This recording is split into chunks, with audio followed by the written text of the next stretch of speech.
So it's a fairly big project, really. I guess if you were go back to day one before the first child was ever filmed, this idea and the enormity of places you have to do and things you have to organise and things you have to find, when you now look back at almost the end of it, how do you feel about the difference between starting and almost finishing and looking back? Well, it has been quite an unfolding event. Meaning, so I got a clearer picture of the scope of the project between the second and third child. Before that, I was not so sure how it was going to be, what kind of questions to set, how was going to be the format. But after being with the first two children, something like a sense of responsibility began to appear on me. And then now, even though there are only two more to go, I just wish to find ourselves in Mexico making the editing. Also, we are a bit tired of so much movement, so we want to have a more settling time, a security of next day and next week and next month, working on it. So we are in a way wishing to finish this, and even though there are only two left, they seem to be like, still the last airport. Interesting. So, what do your families and friends think about this journey you've started? Well, personally, I think that having us traveling around the world now, it's sort of an achievement they get to themselves as well. Like, they wish they could be traveling with us. And maybe I guess it must seem very exotic for them. Yeah, of course. Of course. And also, it is a nice experience for them to realize that life is not just about working and making money, and it is about following dreams also. So it is kind of having them in the pocket with their wishes, in our backpacks with us, because not just our friends back in Mexico and our family back in Mexico, but the people we know in our way.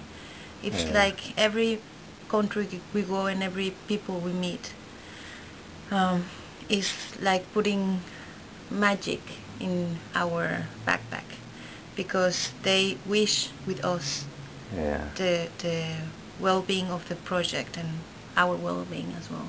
So it is like having loads of people in our backpack as well. I would imagine each day is not necessarily, though, a lot of fun and so forth. I imagine there must be times when you pull your hair out or you're very down on maybe the difficulties and maybe the opportunity that you now have to fulfill. How do you manage that? Tell us a little bit about that. Well, it's a learning experience also. To travel this long, this far, with such a limited budget, encourage people to go back to the basics. You know, what is really basic, what is this all about, and then things one takes for granted, one notices that they are not, and then in consequence it's obvious that the recognition of it and the awareness and the gratefulness for it is much bigger than when one is not in this kind of circumstance.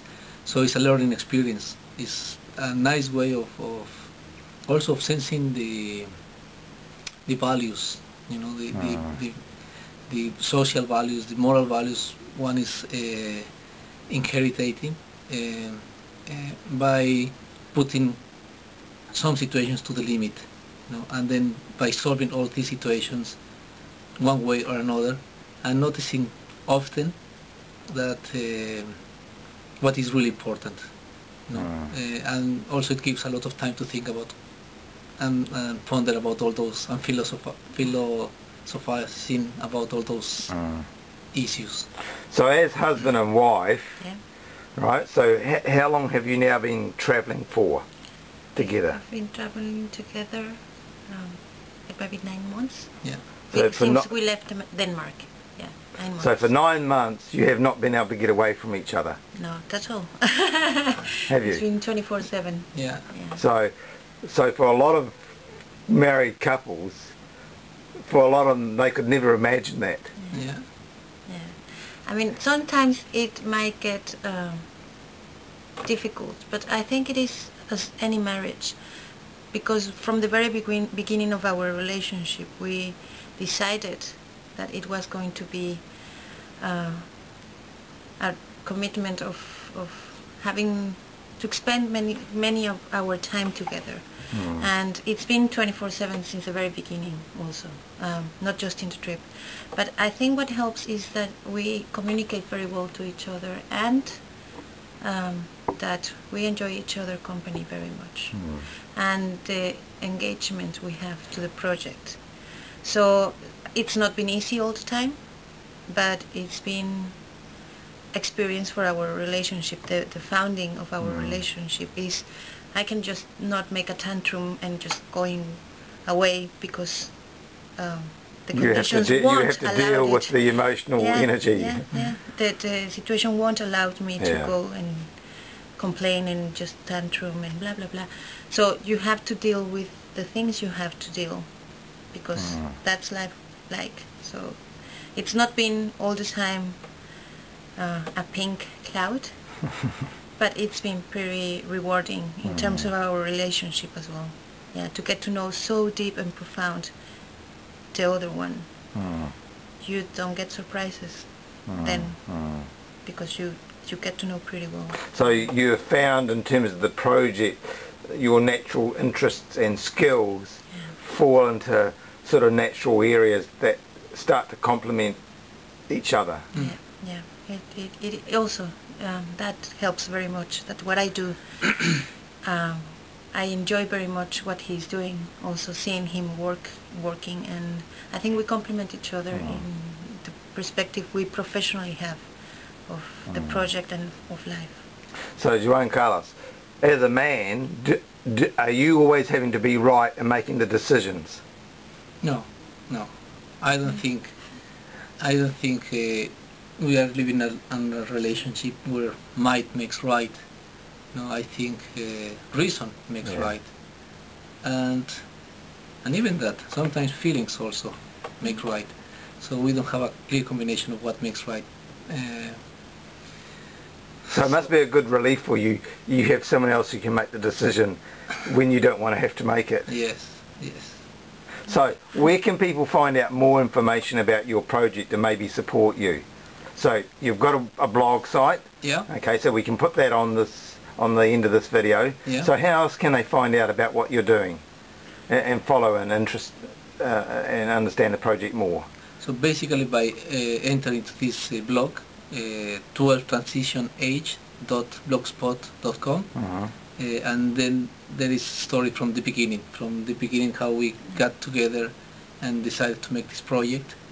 And then one can also there see photos and slideshows and the stories of the children we have been so far contacting.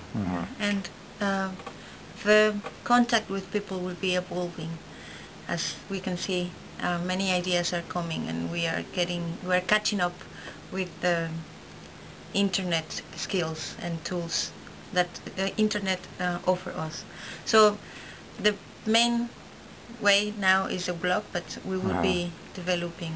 And so eventually people will be able to maybe buy some products and different things centered around what you made. Yeah. Well, that's fantastic. I see we have to now catch a bus and get you to the other end of the island. Yeah. So let's do that now, and people can follow you on your blog site. Okay. Thank you very much.